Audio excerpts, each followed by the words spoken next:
डिसेंबर महिन्याची kitty party रियाच्या घरी होती. हाऊसिंग म्हणजे तंबोलाचा खेळ रंगात आला होता. शेवटचा नंबर अनाऊन्स झाला अन मालिनीची बॉटम लाईन पूर्ण झाली. 55 वर्षाची मालिनी त्या किटीतली सर्वात वयस्कर सदस्य होती. एरवी मालिनी किती उत्साहात असायची, पण आज बॉटम लाईन पूर्ण होऊनही ती विमनस्क बसून होती. सगळ्यांनी आपापसात डोळ्यांनीच काय झालंय असं विचारलं.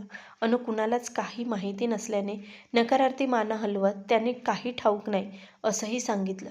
किटीतली सर्वात लहान सभासद होती रिया. तिने शेवटी विचारलं, मावशी आज काय झालंय तुम्हाला? इतके नंबर कापले जात आहेत तरी तुम्ही अबोल उदास का? काही नाही ग, उदास होऊन मालिनीने म्हटलं. अंजलीने आग्रहाने म्हटलं, मावशी काहीतरी घडलंय नक्की, सांगा ना आम्हाला. अनिता मालिनीची खास मैत्रीण होती. तिने विचारलं, पवन बरा आहे ना? बरा आहे की, मालिनीने उत्तर दिलं. चला हा राऊंड पूर्ण करूयात. बरं तर हा राऊंड होऊन जाऊ दे. इतरांनीही संमती दिली. हाऊसिंगचा पहिला राऊंड संपला तेव्हा रियाने विचारलं, न्यू इयरचा काय कार्यक्रम ठरलाय तुम्ही? सुमन म्हणाली, अजून काहीच ठरलेलं नाहीये, बघूया सोसायटीत काही कार्यक्रम असेल तर. नीताचा नवरा विनोद सोसायटीच्या कमिटीचा सभासद होता.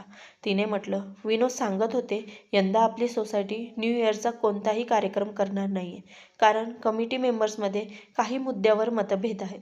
सारिका वैतागून म्हणाली, खरं तर आपल्या सोसायटीत किती छान कार्यक्रम व्हायचे, बाहेर जाण्याची गरजच वाटत नसे. बाहेर एक तर सर्व हॉटेल्समधून गर्दी भयंकर, तासन तास ताटकळत उभं राहावं लागतं, शिवाय ते जेवण महाग किती पडतं. जा खा अन परत या, यात कसली आली आहे मजा? सोसायटीचा कार्यक्रम खरंच छान असतो. रियाने पुन्हा विचारलं, मावशी तुमचा काय बेत आहे? पवनकडे जाणार आहात का? सांगणं अवघड आहे, अजून तरी काहीच ठरलेलं नाही. हाऊसिंगचा एक आणखी राऊंड, थोड्या गप्पा टप्पा, खाणं पिणं झालं अन किटी पार्टी संपली. मंडळी घरोघर निघून गेली. मालिनीही घरी आली. कपडे बदलून ती पलंगावर आडवी झाली. समोरच शेखरचा, तिचा नवऱ्याचा फोटो होता. त्याकडे नजर जाताच तिचे डोळे अश्रूंनी डबडबले.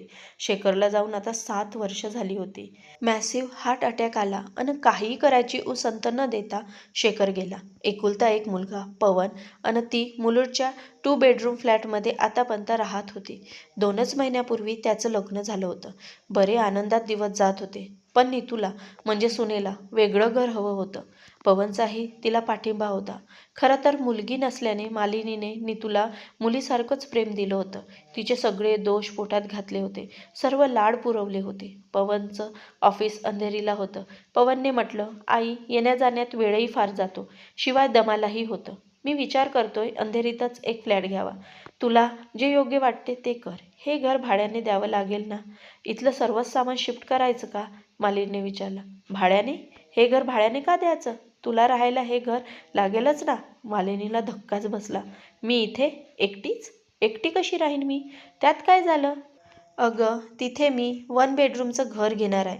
तिथे तुला अडचण होईल ना? इथे बरी मोकळी ढाकळी राहशील. तुझ्या भरपूर ओळखी आहेत इथे. नव्या ठिकाणी या वयात ॲडजस्ट व्हायला त्रासच होतो ग. शिवाय अधूनमधून आम्ही येऊ इथे, तूही येत जा तिथे. यावर सगळे अश्रू डोळ्यातून मागे परतून लावून मालिनीने परिस्थिती स्वीकारली होती. दुसरा पर्यायही नव्हता. उत्साहाने दोघं नव्या घरात निघून गेली. आर्थिकदृष्ट्या मालिनीला काही प्रॉब्लेम नव्हता. शेखरने छान नियोजन करून ठेवल्यामुळे मालिनीच्या हातात भरपूर पैसा होता. शिवाय ती विचारी, समंजस अन धीराची होती. गेली 20 वर्ष ती या सोसायटीत राहत होती. सर्वांशी तिचे संबंध सलोख्याचे होते. मदतीला धावून जाण्याचा स्वभाव, सर्वांशी जमवून घ्यायची वृत्ती, यामुळे सोसायटीतल्या लहान थोर सर्वांनाच तिच्याबद्दल आपुलकी अन आदर वाटत असे. MA BEd असल्याने ती लहान मुलाच्या ट्युशन घेत होती. तो एक छान विरंगुळा होता. नीतूला दिवस गेल्यावर पवन अधूनमधून मालिनीला आपल्या घरी नेत होता. सासूसुनेचे सर्व डोहाळे पुरवत होती. बाळंतपणाच्या महिनाभर आधीच मालिनी पवनच्या घरी जाऊन राहिली. नीतूला मुलगा झाला. नीतूचे आई वडील परदेशातच राहत असल्यामुळे ते इथे येऊन राहणं शक्यच नव्हतं. लहानग्या यशची 3 महिने छान काळजी घेतली मालिनीने. बाळंतिणीलाही भरपूर विश्रांती, तेल मालिश, सकस, सात्विक आहार सगळंच यथासांग केलं. यश 3 महिन्याचा झाला अन पवनने आईला परत तिच्या घरी आणून सोडलं. लहानग्या यशला सोडून येताना मालिनीला रडू अनावर झालं होतं. पण काय करणार? सणावाराला काही समारंभ असला म्हणजे पवन त्यांना घ्यायला यायचा. त्याही आनंदाने जायच्या. पण तिथं पोहोचल्याबरोबर घरातली सगळी कामं त्यांच्या अंगावर टाकून दोघं नवरा बायको खरेदीसाठी, भटकण्यासाठी, मित्रांना भेटण्यासाठी निघून जायची. यशलाही त्याच्यावरच सोपवून जायची. जाताना अमुक खायला कर, तमुक खायला कर हेही बजावून जायची. यशला सांभाळून सगळं करताना त्यांची धांदल व्हायची. जीव दमून जायचा. काम झालं की लगेच पवन त्यांना घरी सोडून यायचा. इथे घरी त्यांची खूप जुनी मोलकरीण होती. तिच्या मालिनीवर जीव होता. ती मनोभावे तिची सेवा करत असे. मालिनीची कुतरओढ तिला समजत होती. यंदाच्या दिवाळीला पवनने मालिनीला घरी नेलं. ढीगभर फराळाचे जिन्नस तिच्याकडून करवून घेतले. 4 दिवस सतत काम केल्याने मालिनीची कंबर दुखायला लागली. ते नीतूच्या लक्षात येताच तिने पवनला म्हटलं, आजच आईला घरी सोडून ये. सगळं काम तर झालंच आहे. आता आरामच करायचं तर त्यांनी त्यांच्या घरी करावा. ऐन लक्ष्मीपूजनाच्या दिवशी पवनने आईला तिच्या घरी नेऊन सोडलं. मालिनीला त्या क्षणी लक्षात आलं, मुलगा किंवा सून तिची नाही. यापुढे ती कधीही त्यांच्या घरी जाणार नाही. दिवसभर राबून दमलेल्या जीवाला 2 प्रेमाचे शब्द हवे होते. पण तिथे तर कोरडा व्यवहार होता. समोरच्या फ्लॅटमधल्या सारिकाने त्यांचं घर उघडं बघितलं तर ती चकित झाली. मावशी, आज तुम्ही इथे? पवन अन नीतूही आली आहेत का? नाही आली, भरल्या कंठाने मालिनीने म्हटलं. त्यांची वृद्ध नजर सगळं सांगून गेली. सारिकाला काही विचारण्याची गरजच भासली नाही. तिनेच पटकन घराचा केर काढला, पुसून घेतलं. दारापुढे रांगोळी घालून 4 पंत्याही लावल्या. एका ताटात फराळाचे पदार्थ रुमालाखाली झाकून आणून टेबलावर ठेवले. रात्री जेवायचं ताटही घेऊन आली अन बळजबरी मालिनीला 4 घास खायला दिले. त्या दिवसाच्या आठवणीने आत्ताही मालिनीचे डोळे पाणावले. आज रियाकडे जाण्यासाठी मालिनी आवरत असतानाच पवनचा फोन आला. आई, न्यू इयरला तुला घ्यायला येतो. माझे बॉस अन कलिग्स डिनरसाठी येणार आहे. एरवी फोन केला तर पवन, मी बिझी आहे, नंतर फोन करतो म्हणून फोन कट करायचा. आजचा फोन दिवाळीनंतर प्रथमच आला होता. नीतूही केव्हा तरी अगदी औपचारिक फोन करते. फोनच्या आवाजाने मालिनी पुन्हा वर्तमान काळात आली. फोन नीतूचाच होता. आई, नमस्कार, कशा आहात? बरी आहे मी. तुम्ही तिथे कसे आहात? आम्ही ठीकठाक आहोत आई. पवनने तुम्हाला सांगितलंच असेल, न्यू इयरची पार्टी आहे. 20-1 लोक असतील. तुम्ही 2 दिवस आधीच या. मला तर स्वयंपाक येत नाही. तुमच्या हातचं जेवण सर्वांना आवडतंही. तर तुम्ही तयारीत राहा. मी नंतर पुन्हा फोन करते. फोन बंद झाला. किती चतुर अन लबाड, स्वार्थी अन कोरडी आहे ही माणसं. मालिनीच्या मनात आलं, पोटचा पोरगाच असा आहे तर सुनेला काय दोष द्यायचा. जाऊ दे, आता आपण फक्त आपला विचार करायचा. त्यांच्या हातातली कठपुतली नाही व्हायचं. दिवाळीत काम करून कंबर दुखून आली होती. 8 दिवस लागले बरं व्हायला. आता पुन्हा तिथे जायचं नाही. कशाला त्रास करून घ्यायचं स्वतःला. डिसेंबरची किटी पार्टी रेखाच्या घरी होती. न्यू इयर सेलिब्रेशनचा विषय निघाला. खरं तर जागा लहान पडते, नाही तर काही कार्यक्रम ठरवायला हरकत नाही, अंजलीने म्हटलं. रेखाने विचारलं, मावशी, तुमचा काय कार्यक्रम आहे? पवनकडे जाणार का? अजून ठरवलं नाही, मालिनीने म्हटलं. ती काहीतरी विचारात घडली होती. मावशी, कसला विचार करताय? सर्वांकडे बघत मालिनी म्हणाली. विचार असा करते की तुम्ही न्यू इयरची पार्टी माझ्या घरी करू शकता. भरपूर मोकळी जागा आहे. माझं रिकामं घर तुम्हा सर्वांच्या येण्याने आनंदाने भरून जाईल. काय म्हणता? तुमच्या घरी? आश्चर्याने सर्वांनी म्हटलं. त्याला काय झालं? आपण दणक्यात करू पार्टी, मोकळेपणाने हसत मालिनीने म्हटलं. काय मस्त कल्पना आहे. पण मावशी, तुम्ही पवनच्या घरी? रिया म्हणाली. यावेळी सगळं वेगळंच करायचं आहे. नव्या वर्षाची सुरुवात आपल्या घरापासूनच करायची. झक्कास सेलिब्रेशन करू. डिनर बाहेरून ऑर्डर करू. गेम्स खेळू. मुलं कार्यक्रम देतील. डिनर करू. मज्जा येईल. खरं तर आपला हा ग्रुप तिथे जमतो ना, तिथे मजाच मजा असते. रियाने तर आनंदाने मालिनीला मिठीच मारली. वाह मावशी, किती मज्जा. जागेचा प्रॉब्लेम सुटला आणि इतका छान कार्यक्रमही ठरला. वाह.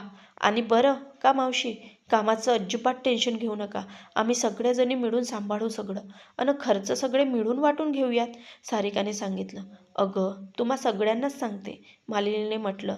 फक्त न्यू इयरच नाही, तुम्हाला एरवीही कधी काही समारंभाची पार्टी करायची असेल तर माझं घर मोकळंच असतं. आणि माझ्या घरात तुम्ही सगळे आलात तर मलाही आनंदच वाटतो ना. एकाकी आयुष्यात तेवढंच चैतन्य आणि आनंद. पण मावशी, पवन घ्यायला आला तर? नाही, मी जाणार नाही, इथेच राहणार आहे. त्यानंतर काही दिवसांनी सगळ्या मालिनीच्या घरी जमल्या. पार्टीला कोण कोण येणार? एकूण किती माणसं? मोठी किती? मुलं किती? मेनू काय? कुठून काय आणायचं? कोणावर कसली जबाबदारी असेल? म्युझिक, माईक, लाइटिंग, तंबोला, मुलाचे कार्यक्रम सर्व गोष्टी अगदी तपशिलावर ठरल्या. लिहून काढल्यामुळे गडबड घोटाळ्याला वाव नव्हता. न्यू इयर सेलिब्रेशनची जोरदार तयारी सुरू झाली. 30 डिसेंबरला सकाळी पवनचा फोन आला. आई, तुला घ्यायला येतोय, आवरून तयार राहा. नाही रे बाळा, यावेळी मी येऊ शकणार नाही. का? माझाच काही कार्यक्रम ठरलाय, पवन वैतागून म्हणाला. तुझा कसला कार्यक्रम? एकटीच तर आहेस तिथे. नाही रे, एकटी नाही आहे मी, खूप लोक आहेत इथे सोबतीला. न्यू इयरची पार्टी ठेवली आहे घरी. आई, तुझं डोकं ठिकाणावर आहे ना? या वयात पार्टी करते आहेस आणि इथे माझ्याकडे कोण करेल सगळं? वयाचा विचार तर मी केला नाही, पण यावेळी मला जमणार नाही. आता पवनने सूर बदलला. आई, यावेळी तू एकटी नको राहूस. मुलाच्या घरी तुला अधिक चांगलं वाटेल ना? एकटी तर मी गेली कित्येक वर्ष राहतेच आहे रे. त्याची सवय झाली मला, पवनने संतापून म्हटलं. जशी तुझी इच्छा, त्याने रागाने फोन आपटला. त्याच्या रागाने लाल झालेला चेहरा बघून नीतूने विचारलं, काय झालं? आई येत नाहीये? का? तिच्या घरी पार्टी ठेवली आहे तिने. का? अन कशाला? आता इथल्या पार्टीचं कसं व्हायचं? मला तर इतक्या लोकांचा स्वयंपाक जमणारच नाही. पण आता तर तुलाच करावं लागेल. छे छे, मला नाही जमणार. पण मी सगळ्यांना बोलावून ठेवलंय, तर मग हॉटेलमधून मागवून घे. छे छे, फारच महाग पडतंय ते. मग बघ काय करायचं ते. दोघांमध्ये कडाक्याचं भांडण झालं. शेवटी पवनने सर्वांना फोन करून आई आजारी असल्याने पार्टी कॅन्सल केल्याचं सांगितलं. दोघंही आईवर अन एकमेकावर संतापलेली होती. तू आईशी चांगली वागली असतीस तर आज असं खोटं बोलावं लागलं नसतं, पवन म्हणाला. आईने कामाशिवाय इथे राहिलेलं तुला खपत नव्हतं ना सतत? लगेच तिला पोहोचवायचा लकडा लावायचीस. मला काय म्हणतोस? तुझी आई आहे, तूच तिला समजून घ्यायला कमी पडलास. मी तर सून आहे, मी काय करणार? दोघं एकमेकांना दोष देत राहिले. भांडण संपेना. दोघांची तोंडं फुगलेली. Housing, lighting, mike, music, games, मुलांची नाटक, डान्स, चविष्ट जेवण या सगळ्याबरोबर हॅपी न्यू इयरचा घोष, असं सगळं झालं. पण ते पवनकडे नाही, मालिनीच्या घरी. नववर्षाच्या शुभेच्छाच्या वर्षावात मालिनी न्याहून निघाली. यापुढची सगळीच वर्ष अशी आनंदात जाणार होती. मित्रांनो, तुम्हाला कथा कशी वाटली हे कमेंट्सद्वारे नक्की कळवावे. व चॅनलवर नवीन आले असाल तर आपल्या वीणा व्हॉइस मराठी स्टोरी या चॅनलला सबस्क्राईब करायला विसरू नका. आपण संपूर्ण कथा शेवटपर्यंत ऐकल्यामुळे आपले मनापासून धन्यवाद.